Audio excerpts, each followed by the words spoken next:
Does anybody have any questions before I go on? Any comments? Any complaints? Hello, Ed. Yes. Yeah, so as usual, I want to commend you on your excellent pointers that you post in your blogs. The latest one about the energy field becoming more as vivid as the physical body, and then with the spiritual eye, one can see that what supersedes all of it is the void, which is like the screen against which all the appearances appear against, which is the finest, the most subtle, but also the most vast and most profound. I found extremely, extremely helpful because I feel that it confirms what I'm experiencing and gives it validity. So I thank you for your excellent pointers and your excellent work and in everything, but also in your writing. I find it very helpful. Thank you. And thank you for the brown nosing. It is entirely appreciated.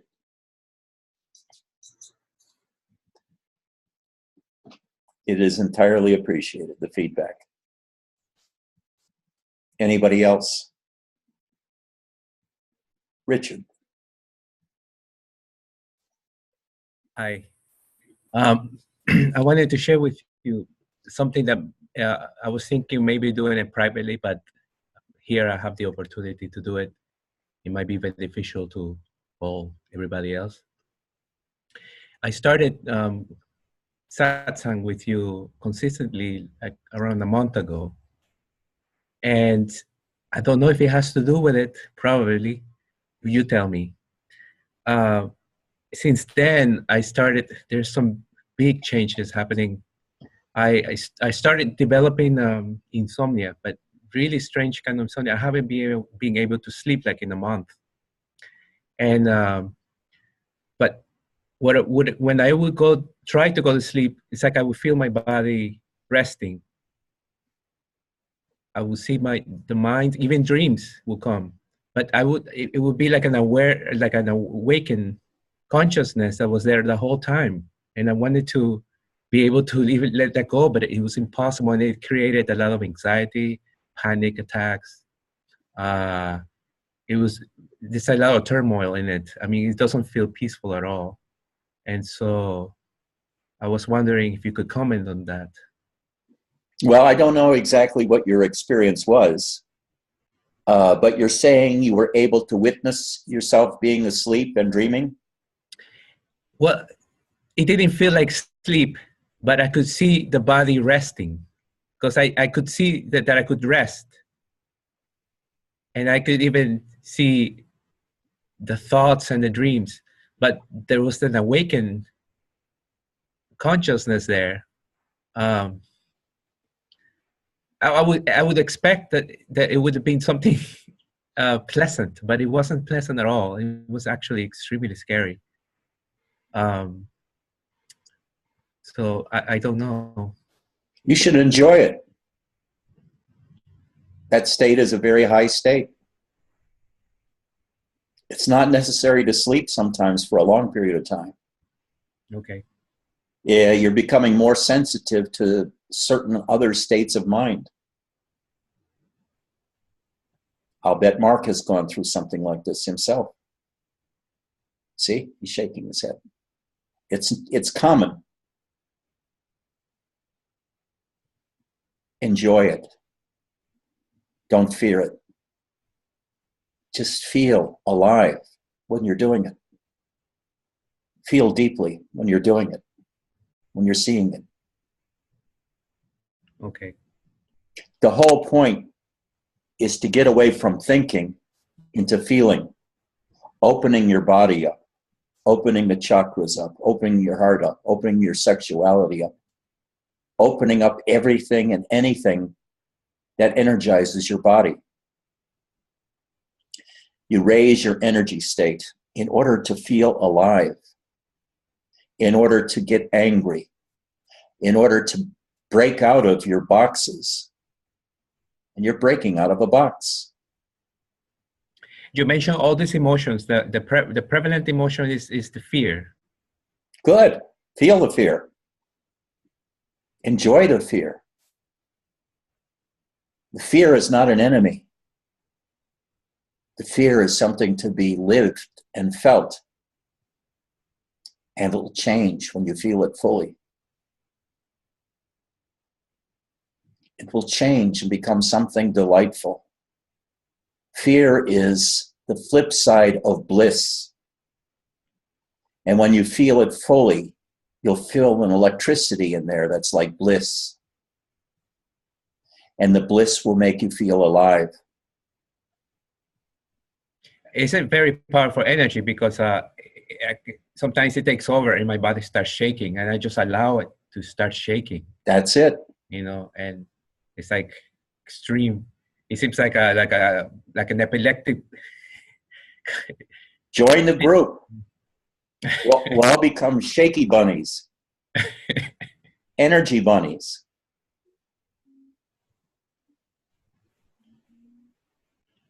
Angela, have you anything to share this morning?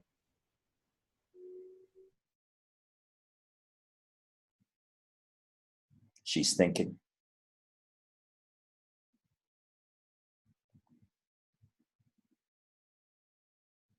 You left some interesting comments this morning on my post.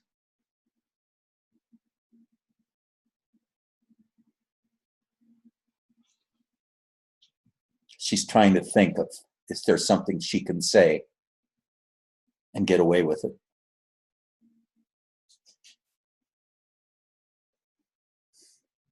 She's decided to play it smart and not say anything.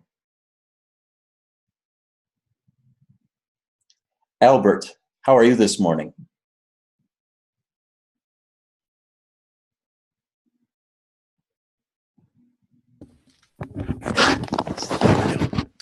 Well, this evening, in Germany it's evening.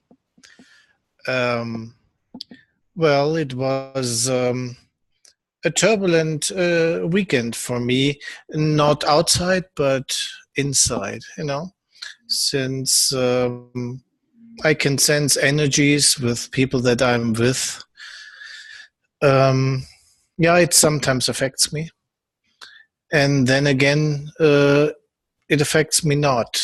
I mean, I just be with it, am with it, and let it go. Yes. And but I was before satsang, I was kind of not really silent. I mean, I listened to some of the kirtans, but I was not really silent. But then when I tuned into you, it took me 1 or 2 minutes, and I just was, you know, just there, you know. And this is something that I think or feel should stabilize more. I'm kind of easily affected by other energies. And this is one thing. I have this, I don't need it anymore, but this is a shield for computer radiance and things, because I feel these things usually, and I'm learning to stay in my own energy and not get so much influenced by other energies. You're establishing boundaries. Yes. Learning the difference between energies that come from without and energies that are originating from within. Yeah. And how you respond to external energies. Usually I'm drained.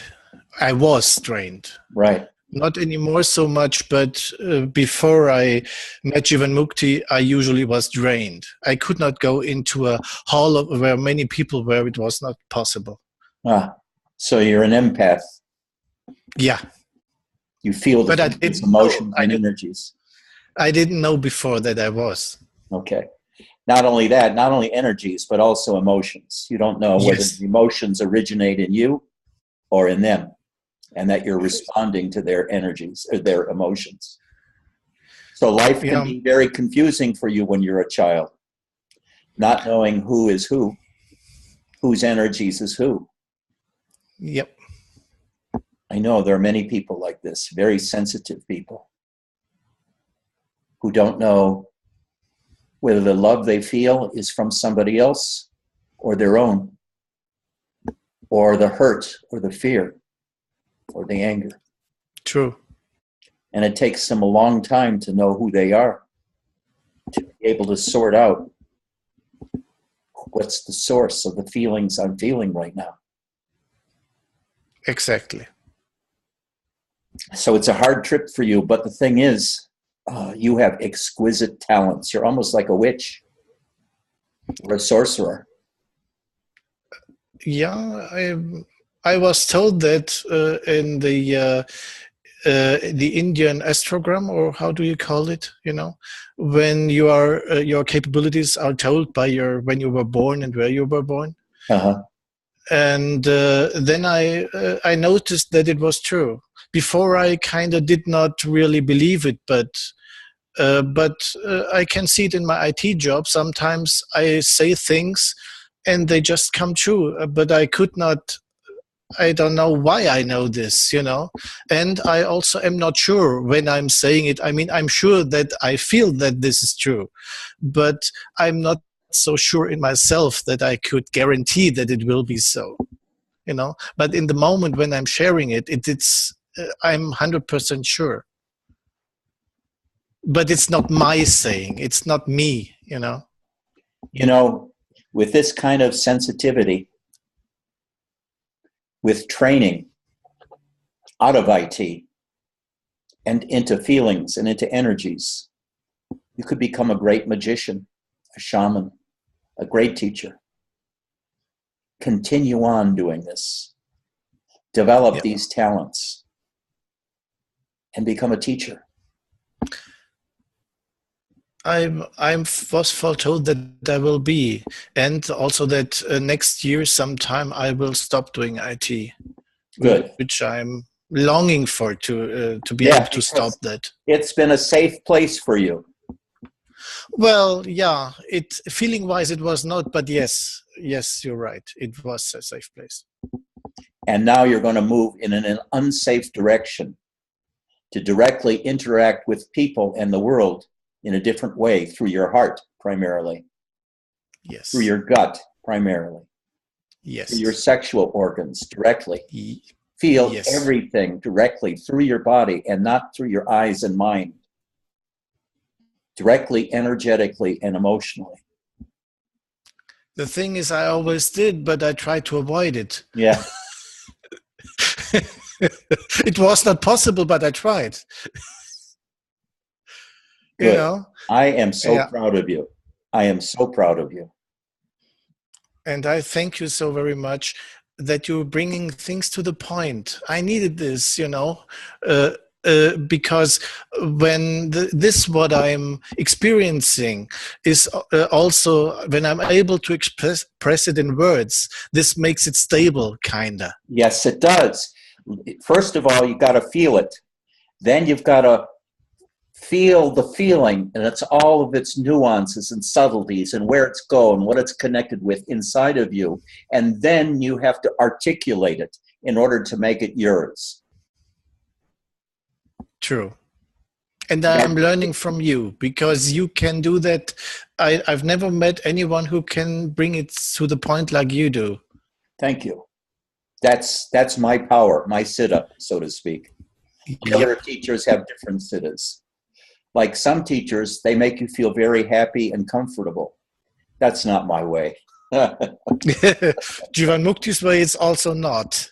She can be really tough. I mean, she's younger than me, much younger, but, you know, she's not like she looks, you know. When you see her, you think she's just a funny girl, but, well, live with her 2 weeks. You know that she's not funny.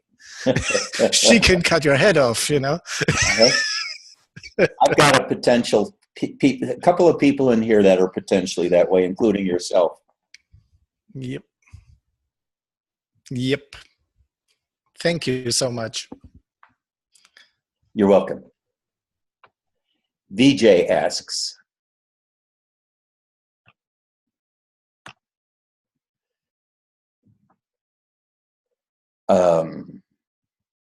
why did Dia stop coming to the Sangha? Well, it's a long story. And she may actually be coming here sometimes under an assumed name, which she has done in the past. Let's just say I got very angry with her and it frightened her. She'll be back. It may take 6 months. It may be 3 or 4 years. Sometimes she goes away for 3 years. We'll just have to see. Any other questions? Any other statements? What's the difference between a teacher that burns you and just somebody that's hard to, I mean, somebody that can make you feel strong emotions, you know, they burn you in other ways, or they just make you feel angry, or, you know, just by looking at you, they can make you feel like an idiot, you know? You are an idiot, Spencer. No, what do you mean? I'm not understanding the question. For me, I feel like there's people I can be around that they aren't necessarily teachers, but they make me feel strong things, you know, whether it's positive or negative, but they're not teachers. So what's the difference between a teacher and just somebody who you feel strongly when you're around them, when you interact with them? Well, there's no difference in that sense. They are a teacher for you at that moment. I, as a teacher, wait for certain emotional conditions to start manifesting and then try to amplify them to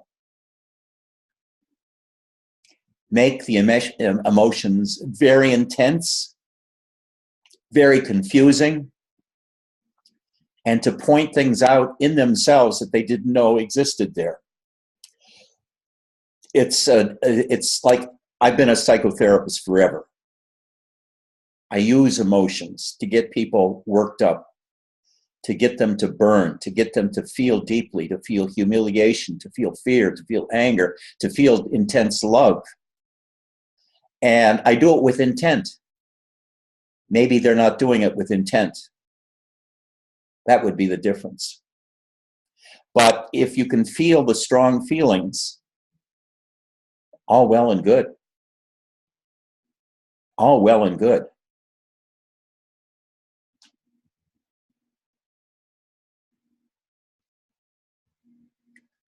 Angela, are you ready yet to say something?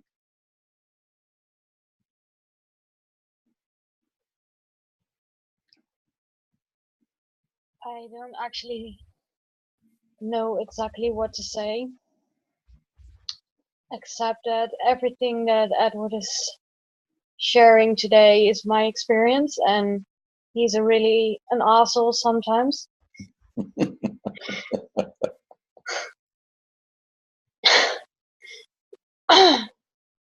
And so far, this new Tantra teachings have brought me many energies, many emotions, also love and devotion, and many fears. So, yeah, it's really a process of getting through it again and again and beyond again and again, and burning like hell. Yeah. Is it Shane's nude body that turns you on? No, it doesn't turn me on, but it made me love. It made me love with all my heart. But I know he's a cool guy, so. Well, he's cool now with his shirt off.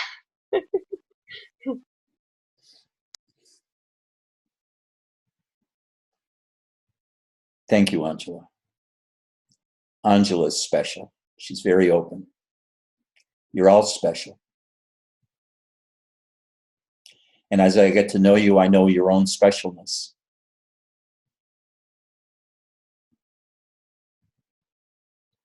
Ken, you cut your head in half all the time with your picture. You hide your mouth. Do you want to say something?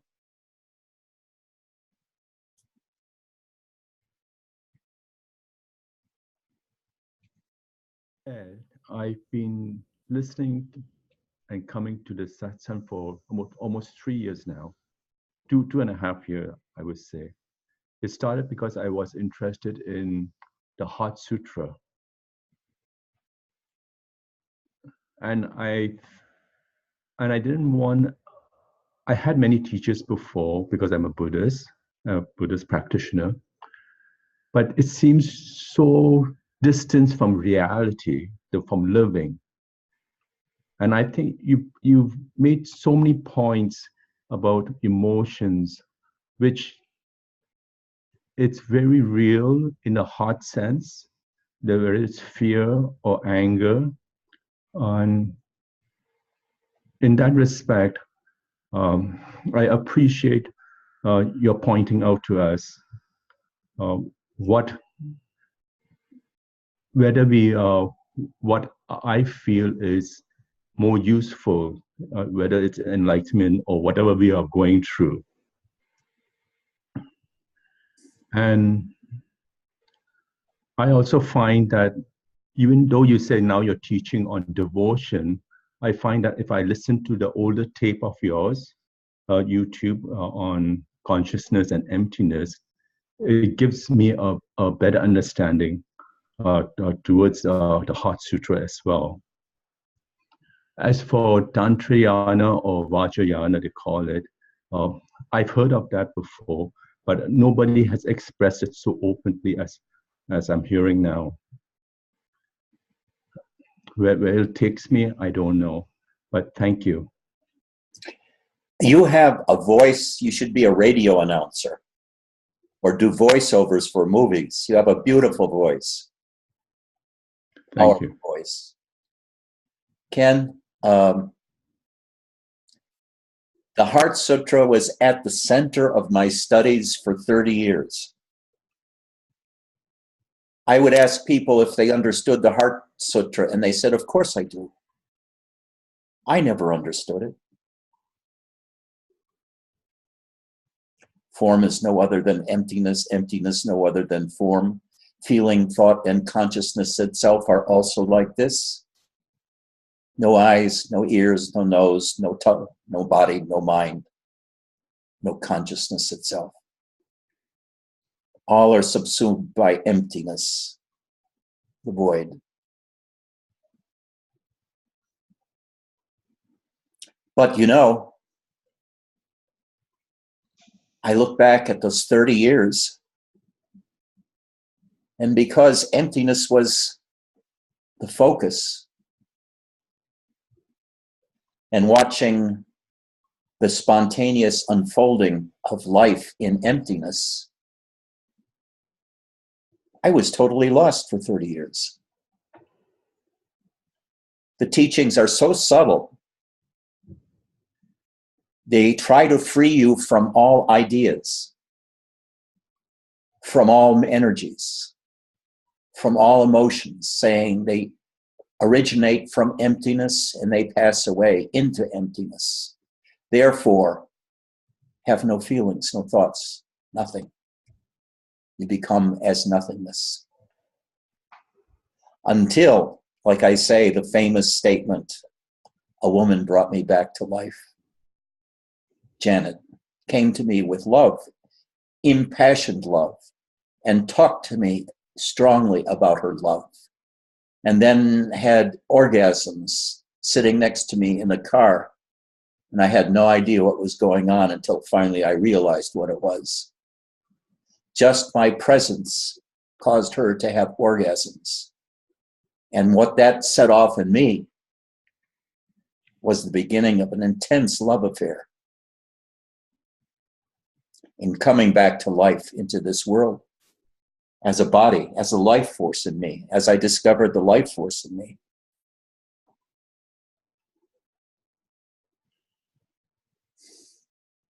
Another question I have is, you know, you talk about void and different aspect of void and emptiness. That's more or less for us is a very generic image that's create a conceptual image. So if we follow you on the YouTube, gradually, will it lead us to the direct experience of void? Absolutely. Absolutely. We can even do, at the end of satsang, we'll do some voidness work. Because if you have the void, it's so much easier to experience big emotions, because they can pass into emptiness very quickly. Now, the way of Tantra has no end. It's not like finding the void in Buddhism, which is an end point. To totally know the void and the relationship between the world and the void, your body and the void, where you can rest in the void and even go beyond the void to the witness of the void, which is what they talk about as the unchanging. And you can rest in the witness and just rest in your chair, witnessing the totality of experience, but knowing that you are fundamentally the witness beyond all consciousness, beyond even the void. This is nirvana. But I find nirvana rather boring, having spent 15 years there. And like most Zen masters that I know of, they come back into the world roaring with life, but they still teach the void, but act out differently. They act out in life by getting married, having love affairs, by building big Zen centers, etc. Like Robert, being with many women, because they brought life back to him, even though he taught about the void and beyond the void to consciousness itself, all these different things. I'd say Tantra is something to practice after you've seen the void. But many people haven't seen the void, so we have to get to it through Tantra. But I think Tantra will make you alive and is the basic teachings for our times, not the void teachings, for our times, where the whole world is exploding. And our president may destroy the whole world within the next 3 or 4 years. Who knows? So I want people to feel alive and to feel that they can participate and resist this kind of nonsense coming from America.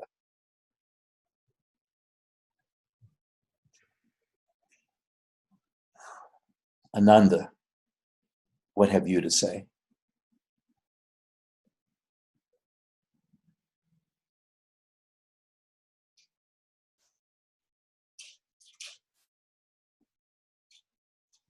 I couldn't hear the almost of this satsang because there was disturbance in your voice and in the voice of the others, so I can't comment right now. Okay. Yes, not before 15 minutes that I could hear when I quit and return to the satsang. So just I love you. Huh, thank you. I love you too. I hope you stay around for a while. Yes, I am with you. We'll see. We'll see.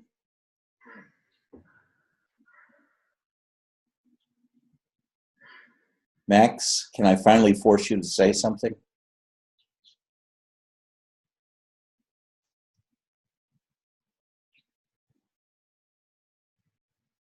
VJ, say something.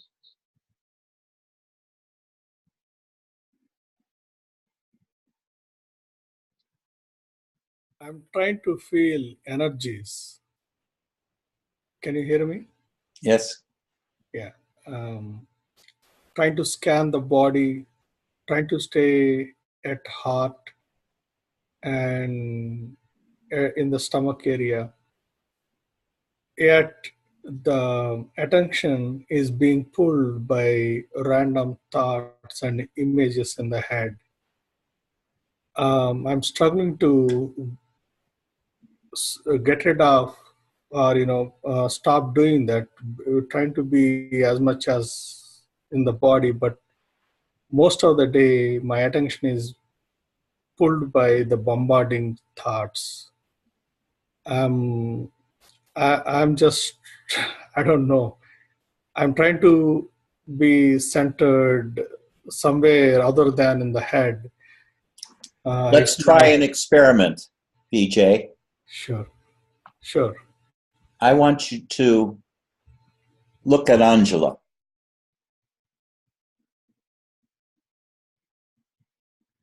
What do you feel looking at her?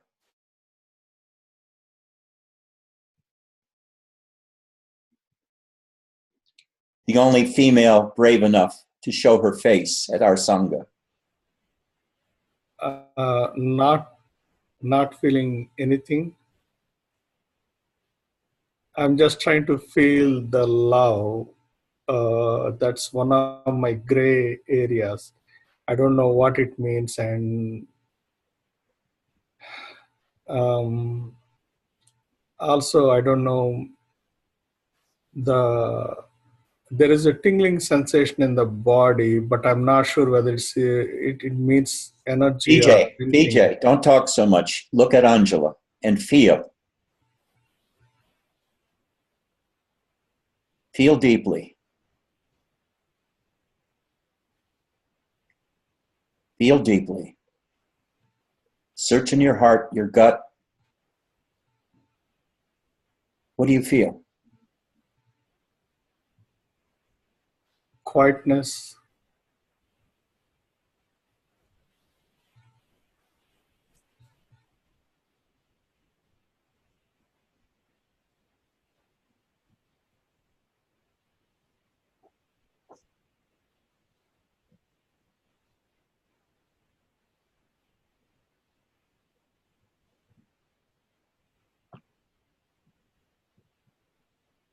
Now, look at me.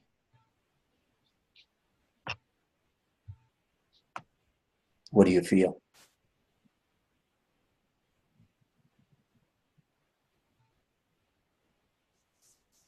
Peaceful.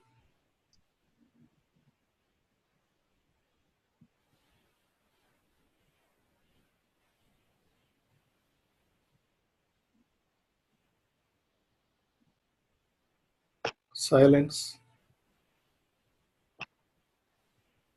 Look at Ananda. What do you feel?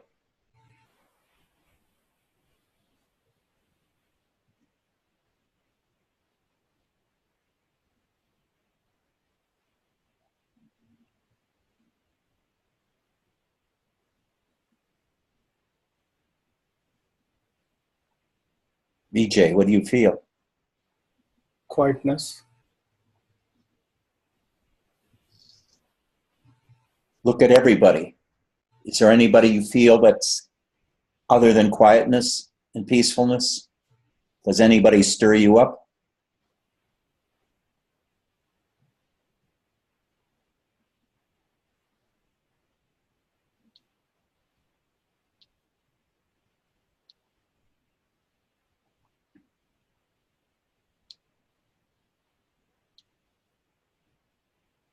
Max. There is a little more strong pull,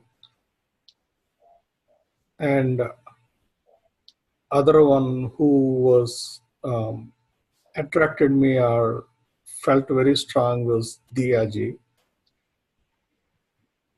And it when I looked at Diyaji, and there was a feeling in the center of the chest, a strong feeling.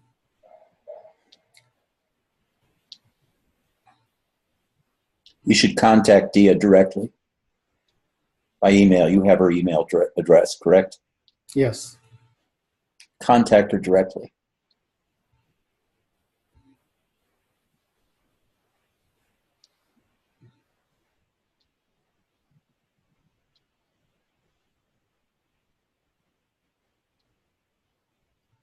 Do this with people when you're outside, when you're in a coffee house, when you're in a grocery store. Look at them and feel. The same thing with a movie. When you go to a movie, go to a dramatic movie and feel the feelings generated by the music, by the situation, by the acting. Let them take you away. Immerse yourself in the drama.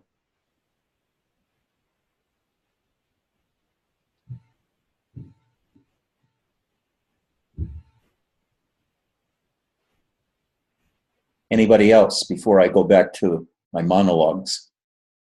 Anybody want to say anything? Sindria.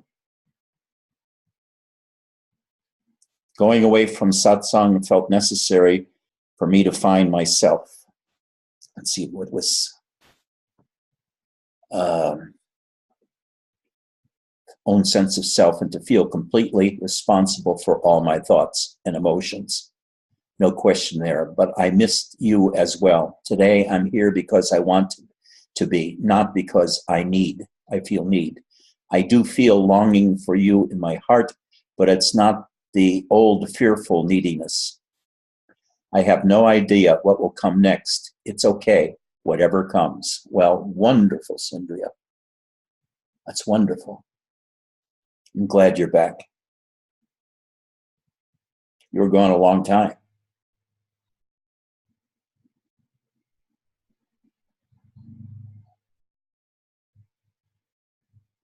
Anybody else? Okay. Now, like I said, the modes of working with people here are words, like I'm speaking now, telling stories, talking about Robert, talking about our processes, guiding you to feel things now, giving you an overview of what the Tantric path is like outside of the Buddhist or the Advaita path and how they actually belong together. By arousing emotions in interaction with you, or setting them off more strongly, or to make you feel love, or to make you feel bonded to me. And lastly, through energies, directly pumping energies out there so you can feel them, or generating energies in conversation with you.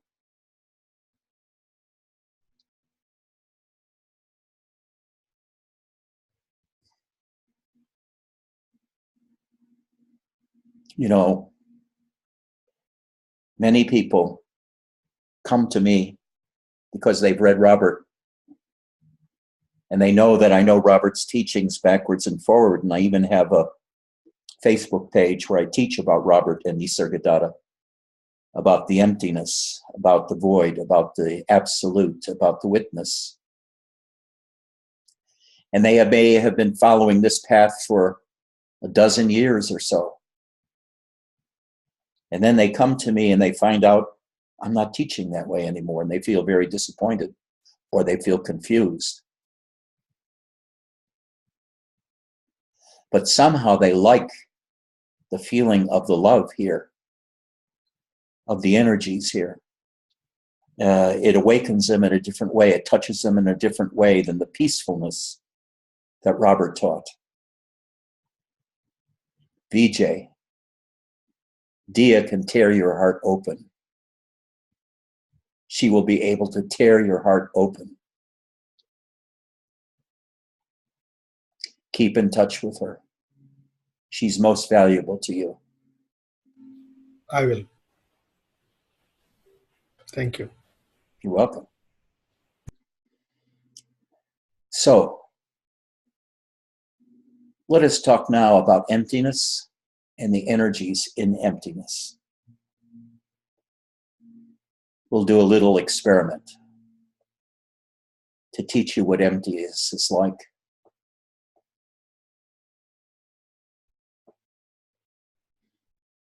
Close your eyes, wherever you are. Feel the room around you. Feel the background sounds of airplanes, birds, whatever's there. Maybe a breeze is blowing.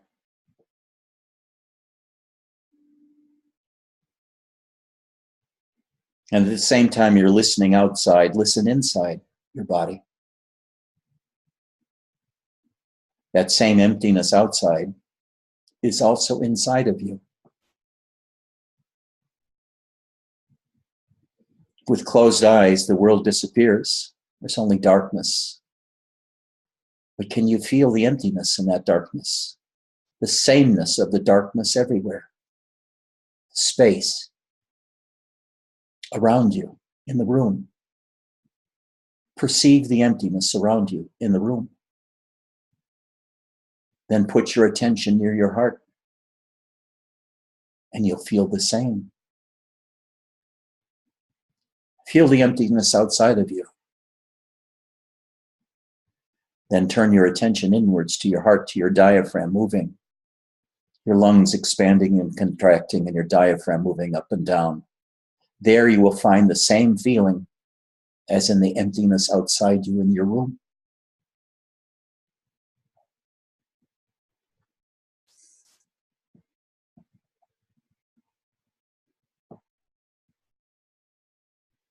All things are permeated by this emptiness. The entire universe is permeated by this emptiness. All appearances appear within emptiness. Your body, all of your experience is permeated by emptiness. It's the substance from which all appearances come and to which they finally disappear. All life springs up out of emptiness in the form of physical bodies and disappears into emptiness as the elements return back to their original form before they were a body. Life is temporary, but it's all over. It appears, it disappears. It appears, it disappears. But life is always there, and you are life. You are life much more so than you are your individuality. But you should luxuriate in your individuality. The life force has decided to come into you and to live through you. You are an incarnation of God. You are an incarnation of the life force. You are an incarnation of consciousness, which is aware of the life force. You have this body now. This body can vibrate and undulate in bliss. You can shake like a leaf from the energies going through you. You can shake like a leaf with the sexual energies that go through you. You can feel your genitals. You can feel your penis, your vagina very strongly, and the energies that go through there, that go into the gut, that go into the heart, that go upwards into your mouth and outwards in words. Voice that you are. Shout out, I am. I have come alive, totally alive in this emptiness. I am born within this emptiness as life.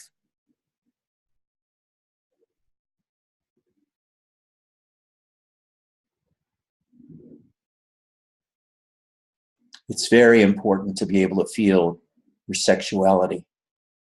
There's so much power there that works in consonance with your heart energy to make one united ability to love. Human love has both components, and it has many components. Heart, sexuality, and gut, the power of the gut, the power of I am. The power of the life force. You must feel your body very intimately. Vijay, you wanted to feel your body very intimately, and the chakras within.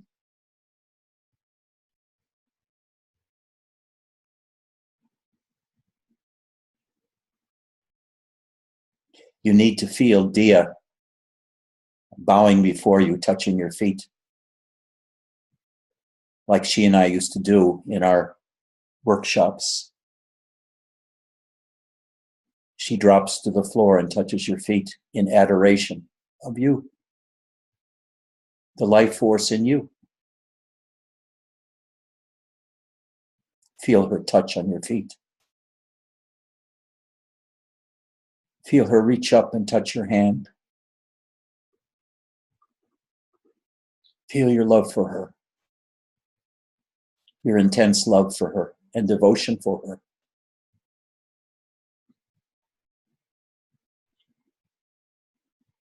Then yourself drop to your knees and worship Dia,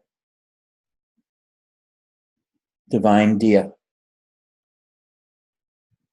who brings you love and adoration and worship.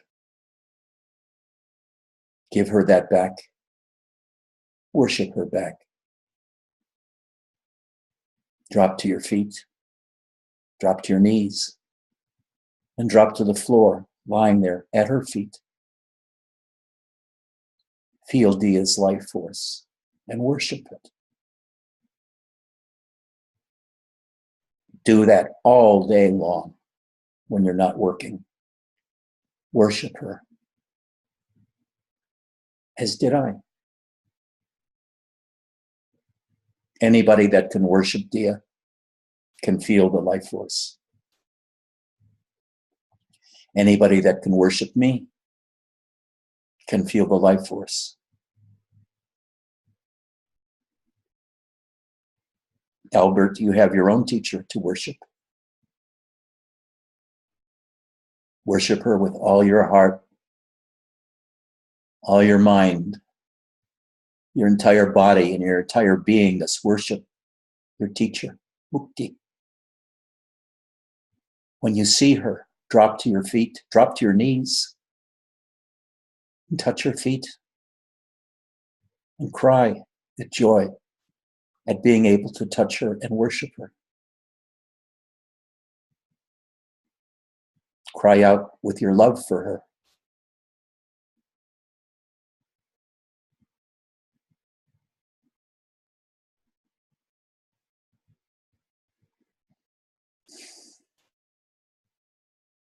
Ananda, you must love me with all your heart and your soul. Worship at my feet too. If I am your guru, prostrate yourself at my feet.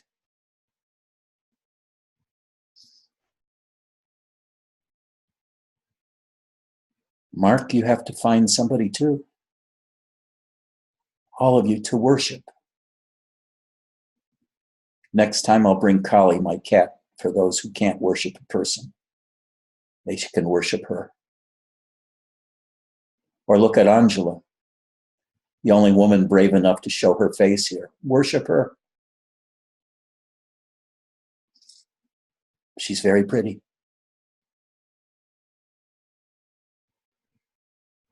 Fall to your knees and worship her. Find your own object to worship, to love, to want, to desire strongly.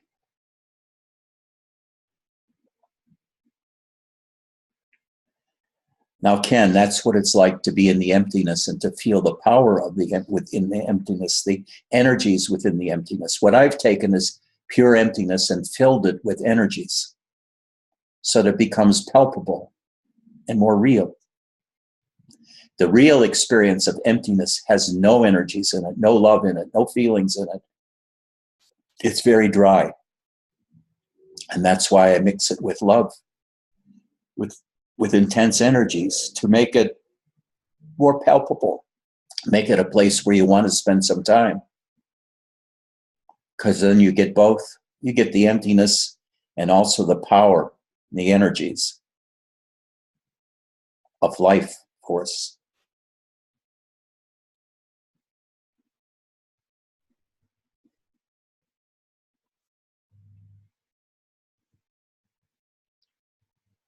I love you all. I send you all love. I send you all ecstatic energies. and feel it within the emptiness of yourself, washing through you, coming into your heart, coming into your gut,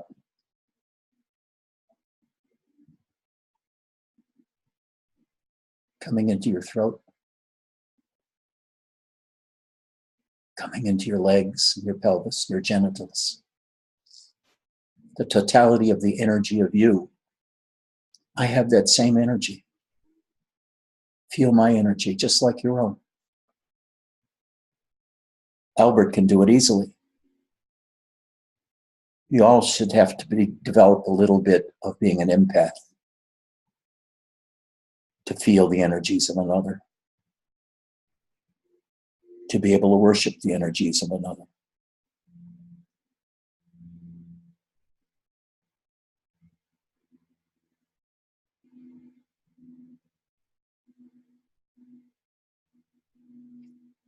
Now let's just sit in the silence of these energies and the emptiness, the void, for a bit. And feel the void. Feel the energies. Feel the love within yourself, the energies within yourself, the fear within yourself, whatever's there.